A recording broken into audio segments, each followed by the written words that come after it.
E a ideia é compartilhar com vocês um pouco hoje aqui. Então, para isso, eu vou falar basicamente três assuntos principais aqui: um pouco sobre controladores e operadores, um pouco sobre Rust e, finalmente, ali um pouquinho sobre o KubeRS. Então, no Kubernetes, você tem alguns conceitos de teoria de controle emprestado para poder gerenciar o seu cluster, que é o control loop ou ciclo de controle. Basicamente, é um ciclo sem fim que tenta regular o estado de alguma coisa. E aí o exemplo clássico que aparece tanto na documentação do Kubernetes quanto em outros lugares é um termostato. Você define uma temperatura desejada no termostato, ele mede como está a temperatura da sala e dependendo de como tiver, manda resfriar ou aquecer aquele ambiente. Isso, dentro do contexto do Kubernetes, funciona de forma bem parecida. Então, um control loop no Kubernetes observa um ou mais objetos, vê qual que é o estado desejado, que fica definido no spec, compara aquilo ali com o estado real, então como que estão os objetos no mundo, executa a reconciliação, então se tiver que alterar alguma coisa, ele emite comandos para o API Server para fazer as correções, e atualiza o status ali, se for necessário, e isso fica rodando até que eventualmente o seu cluster fique consistente com o que está definido. Aí um exemplo bem simples aí de controle é o daemon set. Então, o daemon set ele olha para a definição de um daemon set, olha para a coleção de nodes do cluster, a coleção de pods e vê se está tudo no lugar certo. Se não tiver, ele emite comandos para a API Server para, por exemplo, tirar um pod de um node ou adicionar um pod que esteja faltando. Os principais controles do Kubernetes são gerenciados nesse daemon chamado Kube Controller Manager. Tem algumas dezenas de controladores, então eles costumam ser pequenos, com uma responsabilidade única. Tem como você ver algum deles nessa pasta do Kubernetes, em Package Controller, e tem essa apresentação de um dev bem antigo do projeto Kubernetes que explica mais de 30 como é que funciona. Chama The Control Plane for Busy People That Like Images, alguma coisa assim. É bem legal essa apresentação. Então, uma parte essencial ali para você desenvolver um controlador é comunicar com a API do cluster. E uma forma é que você faz isso no dia a dia através do kubectl. É interessante você saber o uso dessa flag --v igual a 6 para consultar no detalhe quais são as chamadas que ele faz para cada comando kubectl que você executa. Enquanto você está construindo o seu controlador, você pode consultar o que ele está fazendo para fazer um depara para o seu código. Também tem como você usar o comando kubectl proxy para abrir um proxy direto para a API e fazer requisições bem parecidas, usando o curl, por exemplo. Então tem como você ver como o kubectl faz um comando e repetir ele através de uma requisição HTTP simples para ficar validando o que você está desenvolvendo. E se você subir o valor dessa flag para 9, você vê mais dados ainda. Você consegue ver no detalhe o corpo de cada requisição, os headers e etc., que pode auxiliar no desenvolvimento. Tem várias formas de você se comunicar com a API, então você pode fazer de forma mais crua, que nem aquela ali, mas existem vários clientes já em diversas linguagens desenvolvidos que estão prontas para uso.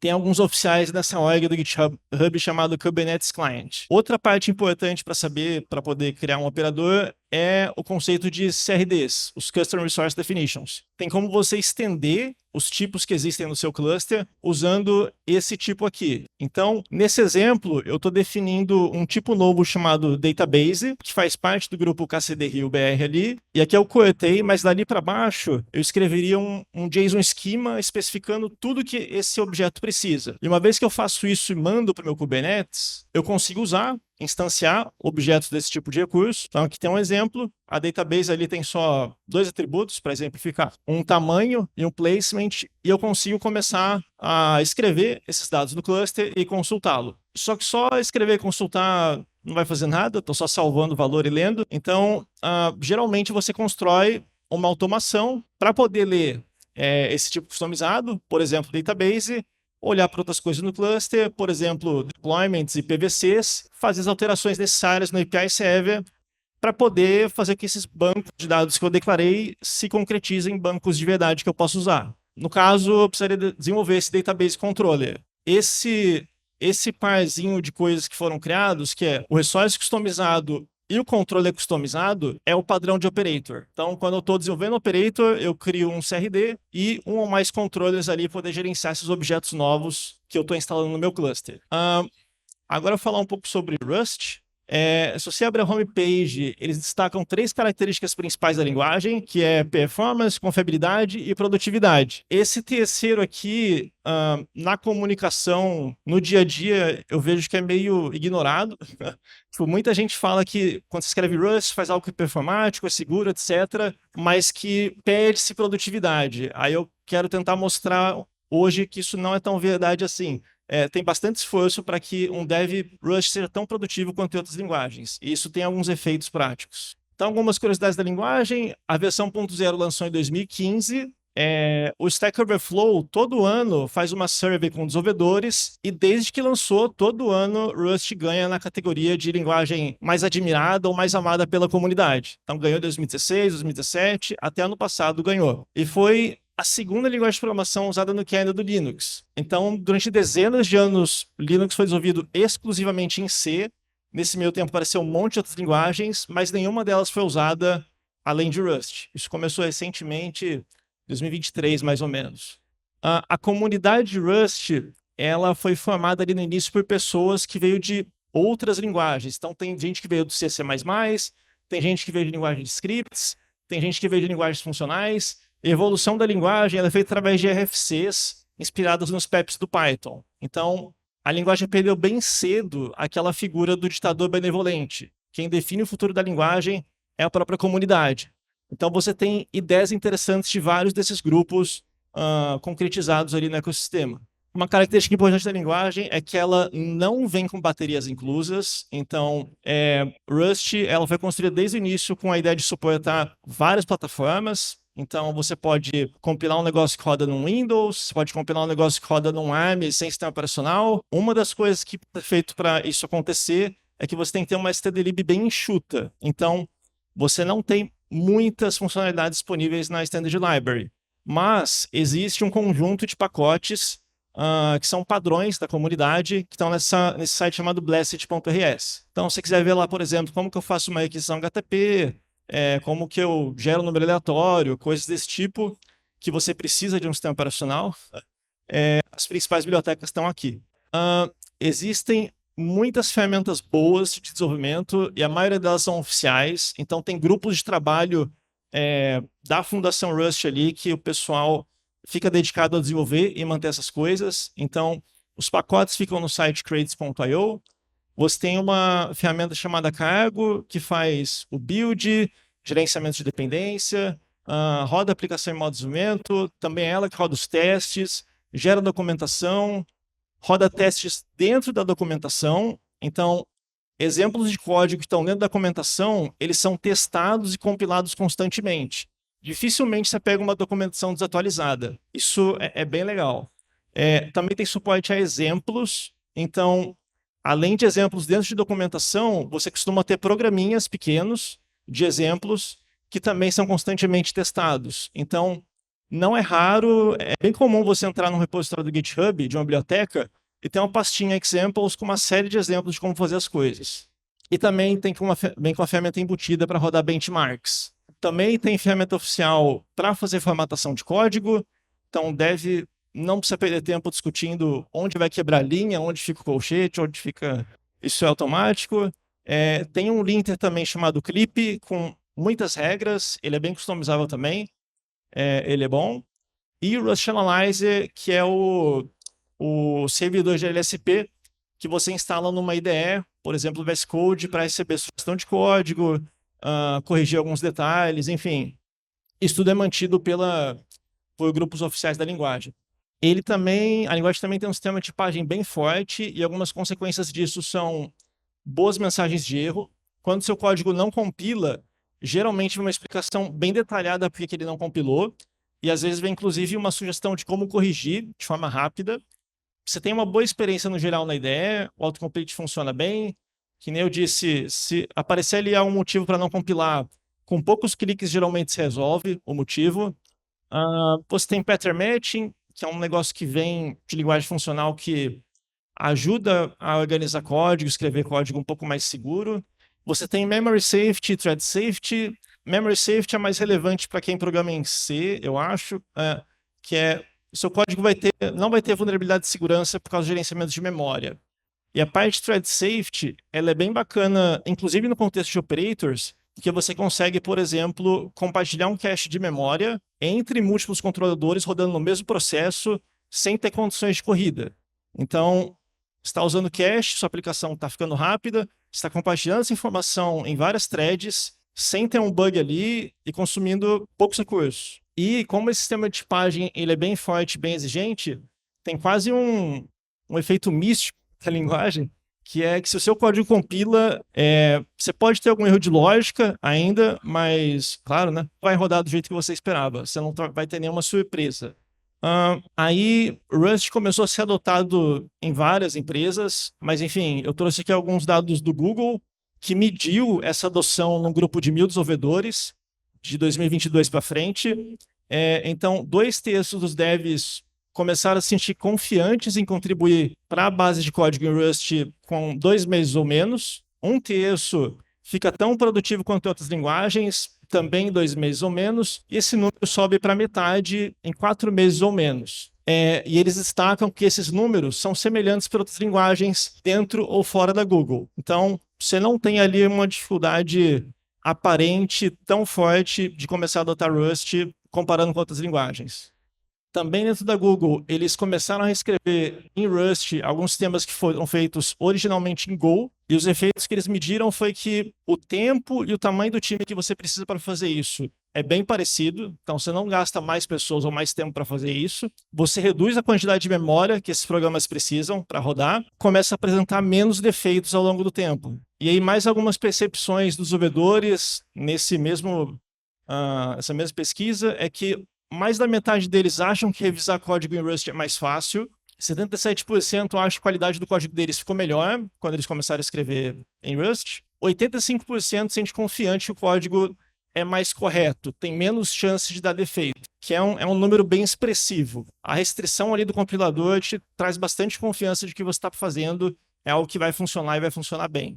No entanto, tem as partes difíceis. Essa aqui foram os principais desafios que o pessoal destacou, que foi a questão de macros, ownership borrowing, escrita de código assíncrono e o tempo de compilação. Macro é algo que quem já usou metaprogramação ou alguma linguagem que tem pré-processador não vai ter muita dificuldade, então é algo que existe em outras linguagens, dá para fazer um mapeamento.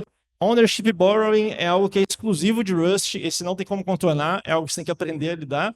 E os outros dois são problemas, mas são contornáveis. Cortou o nome, mas isso daqui é de um paper chamado Por que os desenvolvedores apresentam dificuldades para aprender outras linguagens?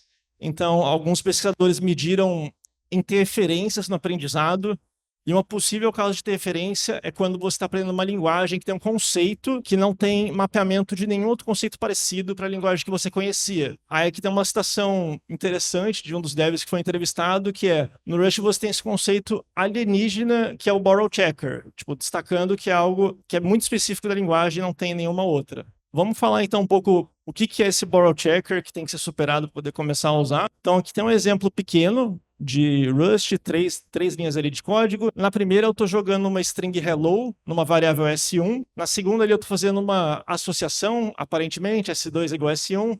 E na terceira eu tento imprimir o hello world ali usando S1. Na maioria das linguagens, isso aqui funcionaria normalmente. Printaria hello world sem nenhum problema, porque ali na segunda linha você ia ou copiar o valor ou referência para a variável e tudo certo. No Rust isso aqui não compila. Você vai receber um erro dizendo que o print tentou pegar emprestado o valor de S1, ou seja, ele queria ler aquilo e depois devolver, mas ele não conseguiu porque S1 é mais dono daquele valor. Então, quando você faz S2 igual a S1, você está movendo a posse daquele valor para outra variável. Então, você tem esse conceito de uma variável por vez é dono de alguma coisa, você pode ou emprestar ou mover esses valores. Isso aqui é algo que você tem que se acostumar. Vários códigos que funcionariam em outras linguagens, você não consegue fazer uma tradução de um para um para Rust por causa desse conceito aqui. Uma outra parte bacana da linguagem é como ela trata erros. Então aqui tem um exemplo um pouquinho maior. A gente importa ali uma struct de file e tenta aqui abrir um arquivo chamado hello.txt. O retorno dessa operação é um resultado, não é um arquivo direto. E aí eu tenho que analisar esse resultado, eu tenho que ver se o resultado dessa operação foi ok ou se isso deu um erro. Eu não posso só assumir que deu certo e ler esse arquivo. Eu sou obrigado a tratar isso. E aqui tem um exemplo de tratamento. Então eu dou um match nesse enum que é do tipo resultado. Se esse enum for ok, eu tenho um arquivo ali. Se for um erro, no caso, usei um panic que vai interromper a execução do meu programa. Então, no Rust você tem dois tipos de erro. Os erros irrecuperáveis, seu programa para de executar na hora, que você força com esse panic, e os erros recuperáveis, que são esses results, que você trata no seu código, fazendo alguma coisa. Um outro conceito que está meio escondido aqui nesse código, mas que é bacana, é a ideia do RAII, Resource Allocation e Initialization, que em outras linguagens, em Go, em Python, por exemplo, você teria que fechar esse arquivo. Eu abri esse arquivo, eu uso o conteúdo dele, depois eu tenho que lembrar de fechar. Ou usar alguma palavra-chave para poder fazer isso para mim. Por exemplo, defer no Go, ou então with no Python. Aqui eu não preciso fazer isso. Quando a variável que consome algum recurso do sistema sai do escopo, essa desinicialização acontece automaticamente. Então, também, menos erro que vai acontecer no seu código. Enquanto você está prototipando, você não quer tratar todos os erros de cara, que você nem sabe se aquele código vai continuar ou não, você pode usar essa função chamada unwrap. Ela só abre, assume que aquilo vai dar certo e usa o resultado. Tem como você proibir isso no linter para poder pegar o uso disso no seu código. Não é uma boa ideia usar isso aqui em código produtivo, porque sua aplicação vai capotar se a sua premissa estiver errada. Tratamento de nulo é igual ao tratamento de erro. Se alguma coisa puder retornar algo que pode ser nulo, vai retornar um option, você tem que desempacotar o option e ver se aquilo é alguma coisa ou não é. Aí agora sobre o KubeRS, ele é um projeto em Rust que tem 3 componentes principais. Ele tem um client para você falar Kubernetes, ele tem algumas abstrações que são inspiradas no controller runtime de Go e no KubeBuilder, também de Go, para construir CRDs. Aqui tem um exemplo do que seria um Hello World com o KubeRS. Então, eu defini minha função main. Aquela primeira linha ali que tem o Tokyo, eu estou importando um runtime de execução assíncrona, porque isso não existe por padrão na linguagem. Você tem que usar algum. O Tokyo é o mais usado, geralmente. Aí aqui eu estou inicializando um client do Kubernetes. Se essa aplicação estiver rodando no meu computador, no meu Node local, eu uso o que tiver no meu kubeconfig. Se estiver rodando não pode, vai usar o service account. É assim que funciona o permissionamento. Aí eu estou instanciando aqui a API de pods. Eu vou fazer uma operação de listagem com os parâmetros padrões e estou percorrendo ali a minha lista de pods e imprimindo o nome de cada um deles. Um exemplo bem simples aqui de como usar o client de Kubernetes. Para você definir tipos customizados, sem ter que escrever aquele YAML gigantesco na mão, você define uma struct com o sufixo spec, que vai ter ali os campos da spec, do seu tipo customizado, e você coloca algumas anotações em cima dessa struct para poder explicar como que isso vai ser mapeado para um CRD. Então, eu especifico ali que o kind é um database, o status dele é aquele database status, está ali embaixo, o grupo, a versão, e se é algo que fica dentro de namespace ou não. E aí, para construir o meu controlador customizado, eu preciso definir só 2 funções. Uma de reconciliação, que vai receber como parâmetro o recurso, né, o objeto que eu estou vigiando, e um objeto de contexto. Esse objeto de contexto, geralmente ele tem um client para o Kubernetes, para se comunicar com a API, e pode ter cache de alguns valores também. E aí nessa função, eu faço aquele trabalho do loop de ver como está a especificação do meu objeto, ver como está o mundo, emitir comandos ali para corrigir, se precisar, e eu retorno uma ação no final, que aí pode ser, espera ter alguma outra alteração nesse objeto ou executa de novo daqui a tanto tempo. A outra função que tem que definir é uma política de erro, que é chamada quando acontece algum erro aqui nessa função principal. Então, eu posso tentar de novo dali algum tempo, logar essas informações, gerar um chamado em algum lugar, enfim. Aí vai depender do seu controlador. Aí, uma vez que eu defini essas 2 funções, a de reconciliação e a política de erro, eu consigo instanciar um controller new, passando ali a API do objeto que eu estou interessado, configurações do controlador, as 2 funções que eu criei, um objeto com o meu contexto, que seria aquele cara que tem o client, os caches, etc. Então, basicamente, isso que é o mínimo para você criar um controlador. No projeto tem uma documentação e exemplos com vários outros conceitos, que explica ali como que se faz essa parte de passar o estado para o reconciler, como que faz para usar finalizers, por exemplo, como que você usa owner references mais garbage collection para não ter que deletar manualmente cada coisa que você cria, dicas de observabilidade, segurança, otimização, como que você faz para isso ficar com alta escalabilidade, então como que gera métricas compatíveis com Prometheus, por exemplo, para coleta. E tem alguns outros exemplos de interação com a API para fazer coisas mais avançadas, tipo um exec não pode, atachar, vlogs, port forwarding. Tem vários exemplos lá. Aí, aqui no final, eu queria dar algumas dicas, lições aprendidas aí. A primeira é não tente estender outros operadores. Se você achar um operador que faz quase tudo o que você precisa, mas você queria mexer um outro detalhe só nele, não tenta escrever um outro operador que vai ficar mexendo nas coisas que esse operador mexe. Os dois vão ficar brigando entre si e o seu cluster não vai ficar consistente nunca. Por que eu digo isso? Porque tem essa biblioteca do projeto que chama Copium, que faz o processo contrário. Ele pega a definição dos CRDs e gera o código Rust para você interagir com esses CRDs. Então, é muito prático você fazer isso, mas não é uma boa ideia. Use bastante o cache. Então, se você tiver cacheado ali os valores que você tem interessado, o seu objeto, e não tiver que fazer nenhuma alteração, não faça nenhuma chamada na API. Porque se você tiver que ficar fazendo chamada na API para checar qualquer coisa, você começa a usar demais a API ali, né? Não é uma boa ideia. Tenta evitar essas chamadas. E aí a outra que vai um pouco contra essa, não confia no cache, ele pode estar desatualizado. Então, se você for fazer uma operação de escrita, pode ser interessante dar um get antes para confirmar se o que você vai escrever faz sentido, ou até mesmo usar um replace ao invés de um apply ou um patch, que você tem que mandar a versão daquele recurso, e se a versão que você está mandando estiver diferente da que está no cluster, você está tentando sobrescrever algo que está desatualizado. Então, a sua premissa está errada, você pode estar fazendo algo errado, a sua operação vai falhar, que nesse caso é algo bom.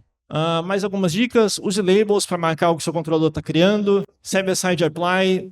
Se algum outro cliente estiver tentando mexer nas coisas que está mexendo, ele vai ter que reconhecer isso e forçar a alteração. Mesma coisa com o seu controlador, se ele está mexendo em coisas que outros estão usando server-side apply, vai ter que fazer algo parecido. Usar o owner references para não precisar deletar coisas manualmente. Usar o padrão de conditions dos status. Então, no status você tem um campo conditions, que é uma lista que tem várias flags, porque é fácil você estender isso no futuro sem quebrar a compatibilidade com versões exteriores do seu operador.